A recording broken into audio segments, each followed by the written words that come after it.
ঢাকাই সিনেমার জনপ্রিয় অভিনেতা ওমর সানি হঠাৎ করে চলচ্চিত্র থেকে আড়ালে থাকার ঘোষণা দিয়েছেন। পাশাপাশি বিদেশি স্থায়ী হওয়ার ইঙ্গিত দিয়েছেন তিনি। একসময়ের সুপারস্টার ওমর সানি এখন ব্যবসায়ী।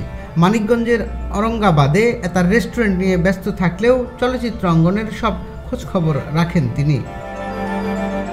সম্প্রতি সোশ্যাল মিডিয়ায় তিনি লিখেছেন, চলচ্চিত্রের কিছু মানুষ ভয়ঙ্কর, তাই আড়ালে থাকার চেষ্টা করছি। ওমর সানির স্ত্রী মৌসুমী 1 বছরের বেশি সময় ধরে যুক্তরাষ্ট্রে রয়েছেন।